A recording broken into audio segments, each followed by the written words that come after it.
আসসালামু আলাইকুম রহমতুল্লাহ। প্রিয় দর্শক, আজকে আমরা এমন একজন মহান মুসলিম বীরের গল্প জানব যার নাম হয়তো আমরা অনেকেই শুনেছি, কিন্তু তার জীবনের অনেক অজানা অধ্যায় সম্পর্কে আমরা জানি না। তিনি হলেন আর্তুগুল গাজী, উসমানীয় সাম্রাজ্যের প্রতিষ্ঠাতা, উসমান গাজীর পিতা এবং ইসলামের ইতিহাসের এক অপরিসীম গুরুত্বপূর্ণ ব্যক্তিত্ব। তার জীবন ছিল সংগ্রামে পূর্ণ, ঈমানে অবিচল এবং আল্লাহর প্রতি আস্থায় অটল। তো বসে পড়ুন, মনোযোগ দিন এবং আজকের এই বিশেষ আলোচনা থেকে নিজের জন্য শিক্ষা নিন ইনশাআল্লাহ। আর্তুগুল গাজী, এই নামটি শুনলে মনে পড়ে একজন নির্ভীক মুসলিম যোদ্ধার ছবি। তার পুরো নাম ছিল আর্তুগুল বিন সুলেমান শাহ। তিনি ছিলেন ওগুজ তুর্কি বংশোদ্ভূত কাই উপজাতির একজন গোত্রপতি। তার জন্ম আনুমানিক 1191 খ্রিস্টাব্দে এবং মৃত্যু হয় 1281 খ্রিস্টাব্দে। অর্থাৎ তিনি প্রায় 90 বছরের দীর্ঘ জীবন পার করেছেন এবং সেই পুরো জীবন তিনি আল্লাহর পথে ইসলামের জন্য উৎসর্গ করেছিলেন। গাজী শব্দটির অর্থ হল যিনি আল্লাহর পথে জিহাদ করেছেন। এই উপাধি তাকে দেওয়া হয়েছিল তার বীরত্ব এবং ইসলামের প্রতি অবদানের স্বীকৃতিস্বরূপ। যে আল্লাহর পথে লড়াই করে সে কখনো হেরে যায় না। আর্তুগুল গাজীর জীবন যেন এই কথারই প্রমাণ। আর্তুগুলের পিতা ছিলেন সুলেমান শাহ, কাই উপজাতির প্রধান। কথিত আছে সুলেমান শাহ যখন মধ্য এশিয়া থেকে তার গোত্র নিয়ে পশ্চিমে যাত্রা করেছিলেন তখন ফুরাত নদীতে ডুবে মারা যান। পিতার মৃত্যুর পর তরুণ আর্তুগুল এক কঠিন পরিস্থিতিতে পড়েন। গোত্রের নেতৃত্ব গ্রহণ করতে হয় তাকে, কিন্তু এই সংকটের সময়েও তিনি হতাশ হননি, বরং আল্লাহর উপর ভরসা রেখে সামনে এগিয়ে গেছেন। শৈশব থেকেই আর্তুগুল ছিলেন অত্যন্ত সাহসী, বিচক্ষণ এবং ধার্মিক। তিনি কোরআনের শিক্ষা গ্রহণ করেছিলেন, নামাজে অত্যন্ত মনোযোগী ছিলেন এবং সততার সঙ্গে জীবন পরিচালনা করতেন। এই পারিবারিক ঐতিহ্য এবং ইসলামিক মূল্যবোধ পরবর্তীতে তার পুত্র উসমান গাজীর মধ্যেও প্রবাহিত হয়েছিল, যিনি পরবর্তীতে বিশ্বের সর্ববৃহৎ ইসলামী সাম্রাজ্যের ভিত্তি স্থাপন করেছিলেন। ত্রয়োদশ শতাব্দীর শুরুর দিকে মঙ্গলরা মধ্য এশিয়া লণ্ডভণ্ড করে দিচ্ছিল। হাজার হাজার মুসলিম পরিবার ঘরবাড়ি ছেড়ে পালাতে বাধ্য হচ্ছিল। সেই স্রোতের মধ্যে আর্তুগুল তার গোত্র নিয়ে আনাতোলিয়ার দিকে যাত্রা করেন। আনাতোলিয়া তখন ছিল রুম সেলজুক সালতানাতের অধীনে। সেলজুক সুলতান সালাউদ্দিন কাইকুবাদ ছিলেন একজন দূরদর্শী শাসক। তিনি বুঝতে পেরেছিলেন যে সীমান্ত রক্ষার জন্য তার প্রয়োজন বিশ্বস্ত এবং সাহসী যোদ্ধাদের। আর্তুগুলের খ্যাতি শুনে সুলতান তাকে বিশেষ সম্মানের সাথে গ্রহণ করলেন এবং সুগুত অঞ্চলে জমি ও চরণভূমি প্রদান করলেন। পাশাপাশি বাইজেন্টাইন সাম্রাজ্যের বিরুদ্ধে সীমান্ত রক্ষার দায়িত্ব দিলেন। এই ছিল এক ঐতিহাসিক মুহূর্ত, কারণ এই ছোট্ট সুগুত থেকেই একদিন গড়ে উঠবে বিশাল উসমানীয় সাম্রাজ্য। এবার আসি সেই অজানা কাহিনীতে, যেটির কথা অনেক ইতিহাস বইও পরিষ্কারভাবে লেখা নেই। একবার আর্তুগুল গোচরণে তার গোত্র নিয়ে যাচ্ছিলেন। পথে তিনি দেখলেন দুটি বিশাল সেনাবাহিনী যুদ্ধ করছে। একদিকে মঙ্গল বাহিনী, অন্যদিকে একটি ছোট্ট সেলজুক সেনাদল। মঙ্গলদের সংখ্যা অনেক বেশি, পরাজয় ছিল সেলজুকদের জন্য নিশ্চিত। সাধারণ একজন মানুষ হলে হয়তো সরে যেতেন, কিন্তু আর্তুগুল ছিলেন অন্যরকম। তিনি তার সহযোদ্ধাদের দিকে তাকালেন এবং বললেন, আমরা মুসলিম, মুসলিমের বিপদে আমরা পাশে না থাকলে কে থাকবে? সেই মুহূর্তে তিনি তার স্বল্প সংখ্যক যোদ্ধাদের নিয়ে মঙ্গলদের বিরুদ্ধে ঝাঁপিয়ে পড়লেন। তীব্র যুদ্ধ হলো, কিন্তু আল্লাহর ইচ্ছায় এবং আর্তুগুলের অসাধারণ রণকৌশলে সেলজুক সেনারা জয়ী হলো। এই ঘটনা সেলজুক সুলতানের কাছে পৌঁছালো। সুলতান আলাউদ্দিন অত্যন্ত খুশি হলেন এবং আর্তুগুলকে তার দরবারে বিশেষ মর্যাদা দিলেন। এই একটি সিদ্ধান্ত আর্তুগুলের ইতিহাস পাল্টে দিয়েছিল। প্রিয় দর্শক, ভেবে দেখুন এই সিদ্ধান্তটি কতটা কঠিন ছিল। নিজের পরিবার, গোত্র সব ঝুঁকিতে ফেলে একজন মুসলিমকে রক্ষা করতে এগিয়ে যাওয়া, এটাই ছিল আর্তুগুলের চরিত্র। অনেকে মনে করেন আর্তুগুল শুধু একজন যোদ্ধা ছিলেন, কিন্তু না, তিনি ছিলেন সর্বোপরি একজন মুমিন, একজন ন্যায়পরায়ণ নেতা। তিনি 5 ওয়াক্ত নামাজ কখনো কাজা করতেন না, এমনকি যুদ্ধের ময়দানেও না। তার তাঁবুতে সর্বদা কোরআনের তিলাওয়াতের শব্দ শোনা যেত। তার স্ত্রী হালিমে সুলতান ছিলেন একজন অসাধারণ মুসলিম নারী।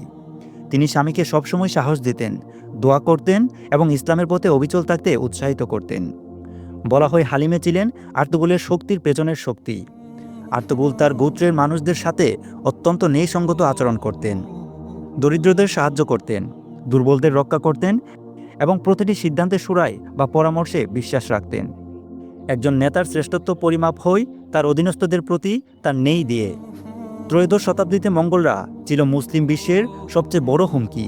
চেঙ্গিস খান এবং তার উত্তরসূরিরা একের পর এক মুসলিম শহর ধ্বংস করে দিচ্ছিল। বাগদাদ থেকে সমরকন্দ সব পুড়িয়ে দেওয়া হচ্ছিল। 1258 সালে মঙ্গলরা আব্বাসিয়া খিলাফত ধ্বংস করে দিল। বাগদাদ পুড়িয়ে দেওয়া হলো। ইসলামের কেন্দ্র বলে পরিচিত এই শহর রক্তের বন্যায় ভেসে গেল। এই ভয়াবহ পরিস্থিতিতে আর্তুগুল গাজী ছিলেন আনাতোলিয়ার সীমান্তে, মঙ্গলদের বিরুদ্ধে ডাল হয়ে দাঁড়িয়ে।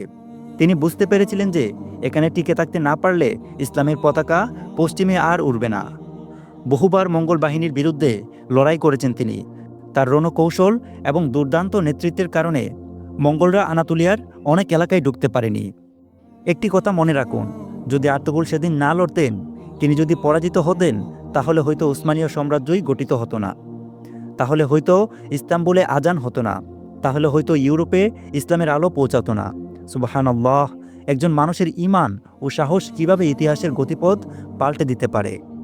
মঙ্গলদের পাশাপাশি আর্তুগোলকে লড়তে হয়েছে বাইজেন্টাইন সাম্রাজ্যের বিরুদ্ধেও। বাইজেন্টাইনরা ছিল এক সময়ের রোমান সাম্রাজ্যের উত্তরাধিকারী, শক্তিশালী, সুসংগঠিত এবং বহু শতাব্দীর পুরনো। কিন্তু আর্তুগুল ও তার যোদ্ধারা ছিলেন ঈমানের শক্তিতে বলীয়ান। তারা একের পর এক বাইজেন্টাইন দুর্গ জয় করতে লাগলেন। সুগুত, ইনেগুল, বিলেজিক এই এলাকাগুলো একে একে মুসলিমদের অধীনে আসতে লাগলো। প্রতিটি বিজয়ের পর আর্তুগুল সবার আগে আল্লাহর শুকরিয়া আদায় করতেন, সিজদায় পড়ে যেতেন। তার এই বিষয়গুলো ছিল কৌশলগতভাবে অত্যন্ত গুরুত্বপূর্ণ। এগুলোই পরবর্তীতে উসমানীয় সাম্রাজ্যের ভৌগোলিক ভিত্তি স্থাপন করেছিল। আর্তুগুলের সবচেয়ে বড় অবদান হয়তো এটাই, তিনি তার পুত্র উসমানকে একজন প্রকৃত মুসলিম নেতা হিসেবে গড়ে তুলেছিলেন। আর্তুগুল শুধু যুদ্ধ করতেই শেখাননি, তিনি উসমানকে শিখিয়েছিলেন ন্যায় বিচার করতে, গরিবের পাশে দাঁড়াতে, আলেমদের সম্মান দিতে এবং সর্বদা আল্লাহর উপর ভরসা রাখতে। বলা হয় আর্তুগুল প্রতিদিন ফজরের নামাজের পর উসমানের সাথে বসে কোরআন তিলাওয়াত করতেন এবং ইসলামের ইতিহাসের গল্প শোনাতেন। সাহাবাদের জীবন কাহিনী, সালাউদ্দিন আইয়ুবীর বীরত্বের কথা, এসব ছিল উসমানের শৈশবের পাঠ। একবার উসমান যখন কোনো যুদ্ধে যাওয়ার আগে বই পাচ্ছিলেন, তখন আর্তুগুল বললেন, বেটা, মৃত্যুকে বই পেও না, বই পাও সেই জীবনকে যে জীবনে আল্লাহর পথে কোনো ত্যাগ নেই। বাবার সেরা উপহার সন্তানের হৃদয়ে ঈমানের বীজ বপন করা।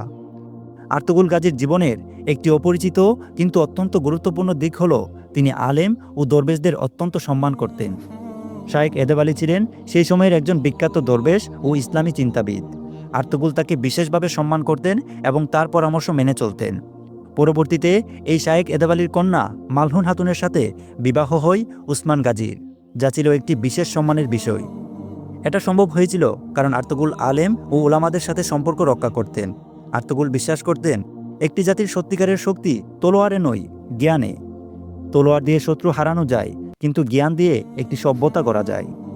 কাই উপজাতির একটি বিশেষ পতাকা ছিল, যেটিতে 3টি তীর চিহ্ন ও একটি বর্গের প্রতীক ছিল। এই পতাকা শুধু একটি গোত্রের পরিচয় নয়, এটি ছিল একটি প্রতিশ্রুতির প্রতীক। আর্তুগুল বলতেন এই 3টি তীর প্রতীকী, একটি তীর মঙ্গলদের দিকে, একটি বাইজেন্টাইনদের দিকে এবং একটি অন্যায়ের দিকে। এই পতাকার নিচে লড়াই করা মানে শুধু রাজনৈতিক যুদ্ধ নয়, এটি ছিল ইসলামের সম্মান রক্ষার যুদ্ধ, অত্যাচারের বিরুদ্ধে ন্যায়ের যুদ্ধ।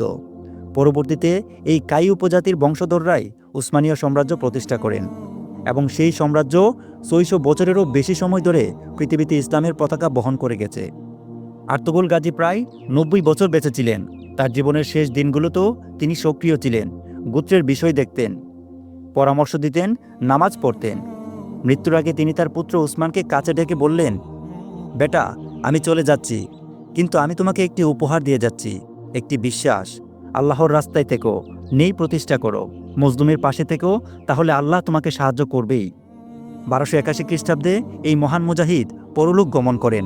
তাকে সগুতে সমাহিত করা হয়। আজও সেই সমাধি তুরস্কে সংরক্ষিত আছে এবং প্রতি বছর লক্ষ লক্ষ মানুষ সেখানে যান। শহীদ ও মুজাহিদরা মরে না, তারা বেঁচে থাকেন মানুষের হৃদয়ে এবং ইতিহাসের পাতায়। আর্তুগুল গাজী চলে গেছেন, কিন্তু তার উত্তরাধিকার আজও বেঁচে আছে। তার পুত্র উসমান গাজী 1299 সালে উসমানীয় সালতানাত ঘোষণা করেন। এই সাম্রাজ্য একসময় 3টি মহাদেশে, এশিয়া, ইউরোপ ও আফ্রিকায় বিস্তৃত হয়েছিল। 1453 সালে সুলতান মুহাম্মদ ফাতিহ কনস্টান্টিনোপল জয় করেন, যে কথা নবী মুহাম্মদ সাল্লাল্লাহু আলাইহি ওয়াসাল্লাম আগেই বলে গিয়েছিলেন। সেই বিজয়ের পেছনে ছিল আর্তুগুলের রোপণ করা বীজ। সুলেইমান দ্য ম্যাগনিফিসেন্ট, সুলতান সেলিম, এইসব মহান শাসকরা সেই ধারারই অংশ ছিলেন।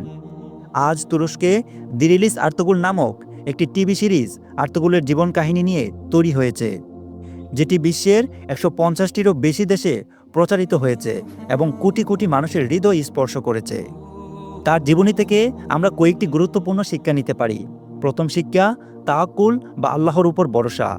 আর্তুগুল কখনো পরিস্থিতির কাছে হার মানেননি। পিতার মৃত্যু, মঙ্গলদের আক্রমণ, শত্রুর ষড়যন্ত্র, সবকিছুতে তিনি আল্লাহর উপর ভরসা রেখেছেন। দ্বিতীয় শিক্ষা, মুসলিম ভ্রাতৃত্ব। অপরিচিত মুসলিমদের বিপদে সাহায্য করার জন্য নিজের জীবন ঝুঁকিতে ফেলেছেন। এটাই প্রকৃত উম্মার চেতনা। তৃতীয় শিক্ষা, পরিবার গঠন। সন্তানের মধ্যে ঈমান, চরিত্র ও নেতৃত্বের গুণ তৈরি করা। এটা যে কোনো বাবার সবচেয়ে বড় দায়িত্ব। চতুর্থ শিক্ষা, জ্ঞান ও আলেমদের সম্মান। শুধু তলোয়ার দিয়ে সভ্যতা করা যায় না, জ্ঞান ও ন্যায়বিচারই একটি জাতিকে টিকিয়ে রাখে। পঞ্চম শিক্ষা, ইস্তিকামা বা অবিচলতা। আর্তুগুল কখনো ইসলামের পথ থেকে সরে যাননি। কখনো প্রলোভন, কোনো বই, কোনো বিপদ তাকে আল্লাহর রাস্তা থেকে বিচ্যুত করতে পারেনি। প্রিয় দর্শক, আর্তুগুল গাজীর জীবন আমাদের মনে করিয়ে দেই একজন সত্যিকারের মুমিনের জীবন কেমন হওয়া উচিত। আজ আমরা হয়তো মঙ্গল বা বাইজেন্টাইনের মুখোমুখি না, কিন্তু আমাদেরও লড়াই আছে। সেই লড়াই হলো নিজের নফসের বিরুদ্ধে, অজ্ঞতার বিরুদ্ধে আর সমাজের অন্যায়ের বিরুদ্ধে। আর্তুগুল তার সময়ে যা করেছেন, আমরাও আমাদের সময়ে সেটাই করতে পারি। ঈমান নিয়ে টিকে থাকা, পরিবারকে সঠিকভাবে গড়া, সমাজের ন্যায় প্রতিষ্ঠার চেষ্টা করা। আল্লাহ তাআলা আমাদের সবাইকে আর্তুগুলের মতো অবিচল ঈমানদার হওয়ার তৌফিক দিন। আমাদের পরিবারগুলো যেন ইসলামের আলোয় আলোকিত হয়। আমাদের সন্তানরা যেন উসমানের মতো ন্যায়পরায়ণ এবং সাহসী হয়। আল্লাহুম্মা ইন্নাকা আফুন তুহিব্বুল আফওয়া ফাফু আন্নি। আমিন। প্রিয় দর্শক, ভিডিওটি ভালো লাগলে লাইক, কমেন্ট এবং শেয়ার করে সকলের মাঝে ছড়িয়ে দিন, যেন তারাও এই ইতিহাসগুলো জানতে পারে। দেখা হবে নতুন কোনো ভিডিওতে, ইনশাআল্লাহ।